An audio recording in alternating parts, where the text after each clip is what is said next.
Alright, for today's video, walking tour tayo dito sa Ashuela Cove. Wala dito sa kailang pinaka-commercial area hanggang sa Seaside Promenade. Puntahan natin ngayon at nang makita tayo ng sunset.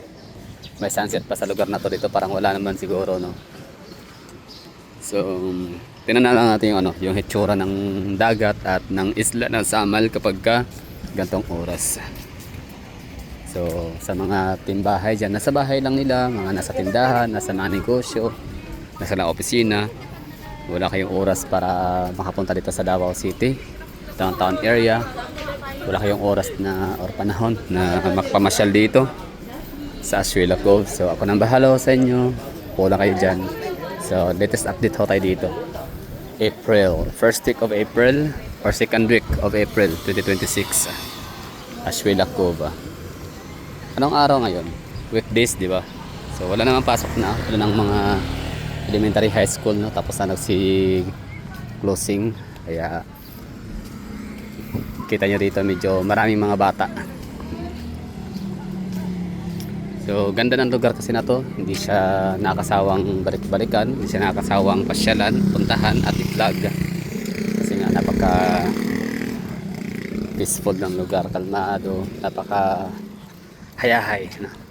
Sarap ng feeling dito, gawa ng napaka linis, peaceful, kalmado lang, no? Walang stress, nakatanggal siya actually ng stress pag andito ka.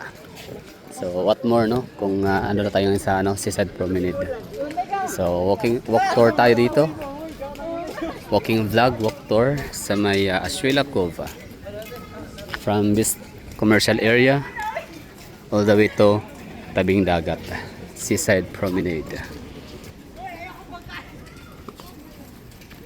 Kung mayroong Bonifacio High Street sa BGC, Bonifacio Global Taguig, meron din tayo dito sa may Ashuela Cove na High Street. So enjoy lang, saya-saya lang ang mga taga Davao. Patambay-tambay na sa park, kala mo talaga hindi apektado ng krisis. I mean, inflation, no? Grabe. Taas lahat. Mga basic goods and necessities.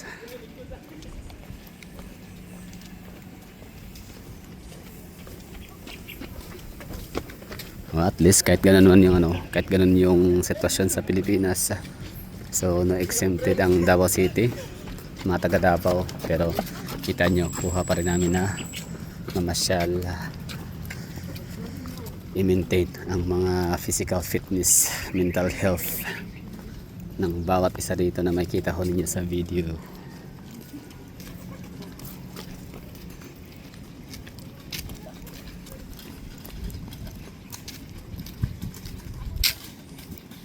Bata, matanda, no? Davao City, hindi naman to hihirangin ang siyudad ng Davao na child friendly city nang wala lang, no? Walang rason. So of course meron. So bakit siya tinawag na child friendly city?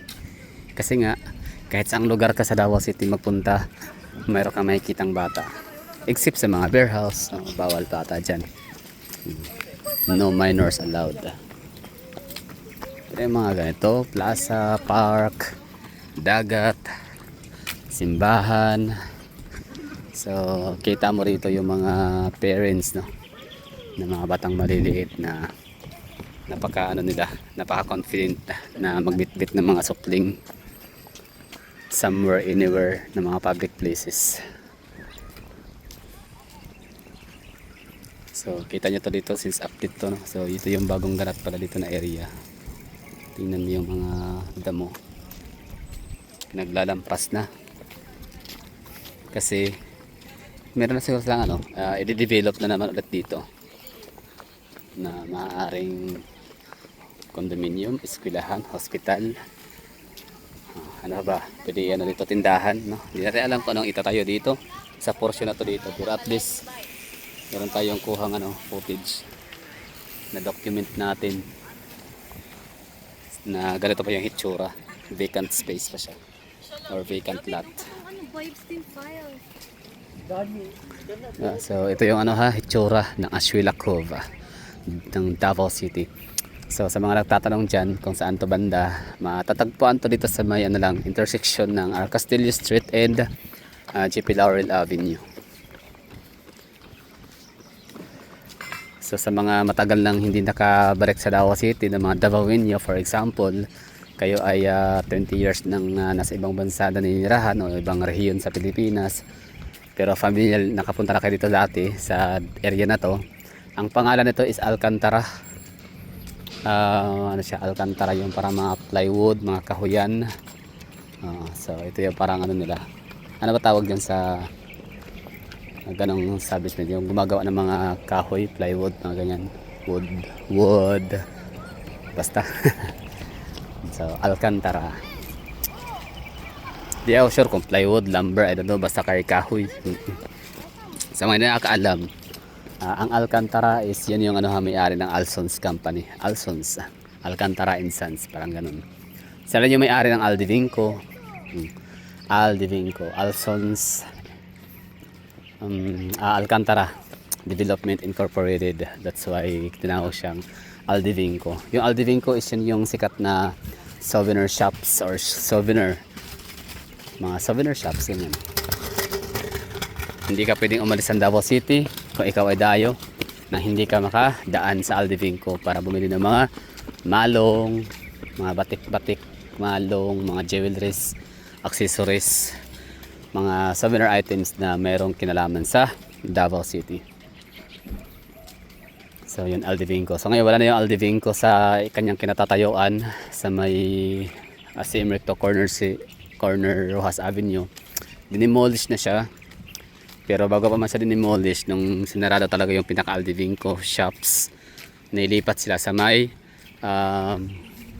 Ponciano, yung dating mga pwestuhan ng mga pumilo. So yun, doon ang nilipatan nilang mga souvenir shops, souvenir stores. So tawag doon ay Poblacion Market.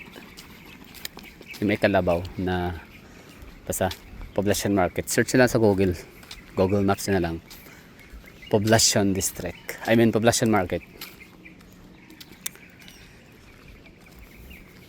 So ito yung matatagpuan sa Alcantara, kahuyan ni Alcantara, Alsons Development. So ito pa rin na may pagmamayari pa rin ng Alcantara family, pero meron na silang ventures sa tawag nito, collaboration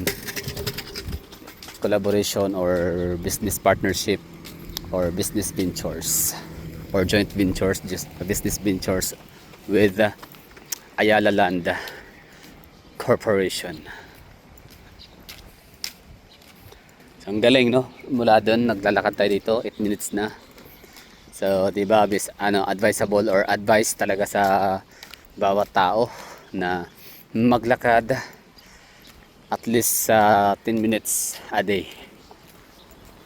So, ngayon ang nagawa natin ang nilakad natin ay nasa 8 minutes na, 8 minutes. So, sa mga hindi nakakaalam ulit, kaka-tune in lang sa ating channel na mahilig sa mga mixed-use development updates and mga enthusiast sa mga business parks and business districts. So itong lote na to dito, itong area na to dito ng Ashuela Cove na pagmamayari nga, no, in collaboration and partnership of Alcantara and Family and Ayala Land Development Company. So ito ay binubuo ng 22 or nagsasum up siya ng 22 hectares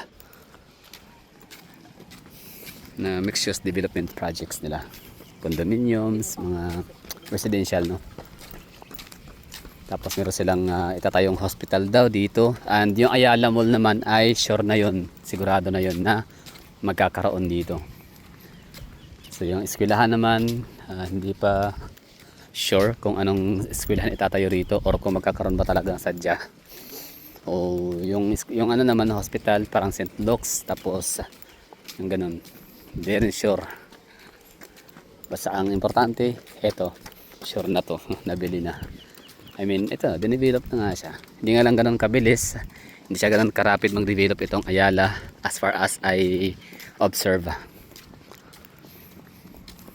slowly but surely. Time check pala, it's 5:26 na ng hapon.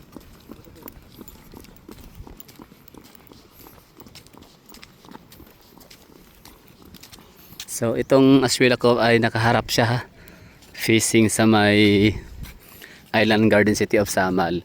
Tapos the moment na matapos na yung tulay na yan na magdudugtong ng Samal Island, Davao del Norte sa Mindanao via Davao City. So visible sa dito, oh. Ibang ganda, no?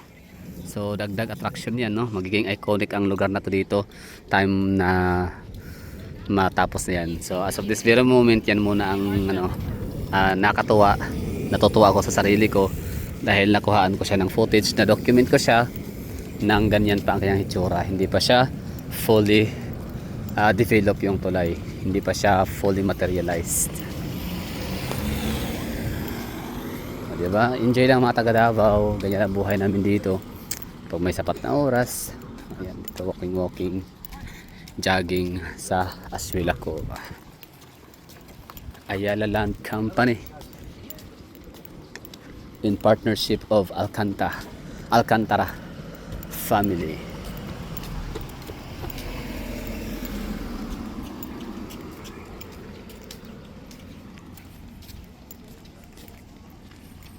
Eleven minutes na ang nakalipas, di pa rin tayo nakarating sa ating pupuntahan na Seaside Promenade.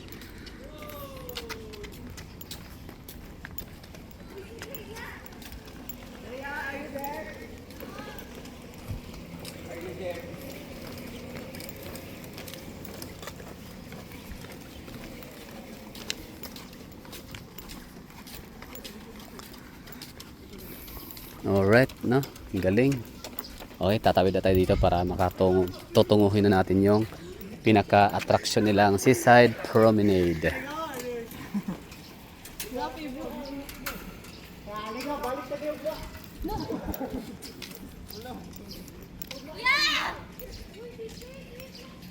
Okay, so itong lugar na to dito ay napaka perfect, no, ng kanyang view. Kasi dagat nga siya, tapos may high-rise buildings, pinakamahal yata na yan, condominium sa Davao City, if I'm not mistaken. Eto, rin to dito, Sontorise high-rise building din. Dalawang ganito din, parang counterpart, parang ganyan din ang itsura. Tapos yun itong parang dito, kung merong sa Japan, sakura. Meron din itong parang sakura din, kaso walang kulay pula or orange or ganyan.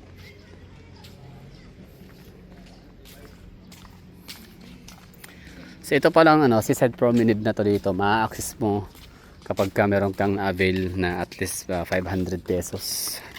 Purchase ka muna, no, ng worth 500 pesos para makapasok. Hindi siya entrance fee, kasi pag sinabi entrance fee, yung talagang binabayaran mo yung lugar, like hindi ka makapasok, hindi ka maka-access kung hindi ka magbayad sa certain amount na hinihingi nila. So na siya, kumbaga parang it's a part of marketing strategy na yan nga, para kahit paano magkaroon ng benta ang nila, yung mga paninda, yung mga tenants, yung kailang mga tenants, no, mga tindahan doon sa labas, sa bungad. So para kahit paano madagdagan ang benta nila kahit pa wala tayong intensyon na mamili or bumili, mag-shopping, kumain, mag-dine. So gagawin na lang natin para makapasok lang. So worth 500 pesos, hindi ko alam kung nagkaroon ng increase. Paka-record nila 700 na or mga ganun, di ba, 800. So naka-purchase ako ng 500 plus lang, 540. So imbis na bibilihin natin siya somewhere, like for example, bibilhin tubig, isang box.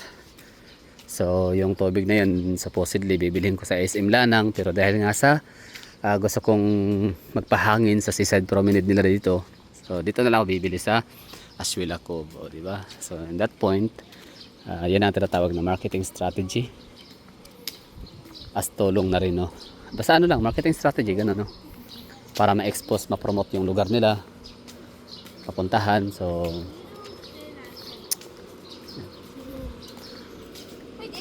meron silang ginawang ano, pang-attract. Sabi nga nila, don't chase, attract, just attracts. Okay, nakagutom pala no maglakad. Nagutom ako ah. Ito yung ano, Billionaires Row condominium. Di ako sure kung pwede pang pumasok, pero para hindi na yata at kita natin may mga tao sa labas na nakatambay. So baka not allowed na no. Baka ano na, closing time or cut off time. Anyway, ito yung video natin na to, yung vlog na ito ay walking vlog, walking tour from Ashwila Cove commercial area all the way to Seaside Promenade.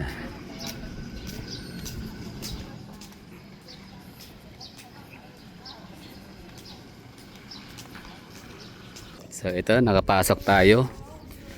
Ibig sabihin, pwede pa. So baka alas 6 yung cut off. Pwede no? So kung natatanong kayo dyan, ano ba oras ang cut off dito sa Seaside Promenade para makapasok? So alas 6 kasi kita nyo 5:37. So pinapasok pa rin tayo. Ang dala ko dito is yun, resibo lang no? 540 pesos yung aking nabili. Ganun pa rin, hindi pa rin sila nag-increase ng required purchase items. Kunyari magkape kayo, no? Pwede kayong kumain kayo. Mayroon silang ano, yellow cab, pizza, sa mga ganun, no? May mga ramen niko. So pag kumain kayo doon, yung resibo, dalhin nyo yun papunta rito para kayo makapasok. So 5 yata, nasa 4 hanggang 5 ang cover ng 500 pesos na yun na resibo. So ito na, thank you for watching, bye bye and ingat. Sana ay nagustuhan ninyo yung aking ginawang ano, paglalakad, walk tour mula sa commercial center or commercial area nila hanggang sa dito sa may Seaside Promenade. Ganda kayo ng lugar, kaso nga lang sa sobrang init ng panahon natin, yun yung kulay green na mga damuhan dati ngayon nagiging brown, nasunog, nalanta. So that will be all. Thank you for watching. Next natin is i-feature natin ang ano, Seaside Promenade. Yun, hindi siya walk tour kundi Seaside Promenade review vlog, Ashwila Cove, Davao City by Alcantara and Ayala Land Company.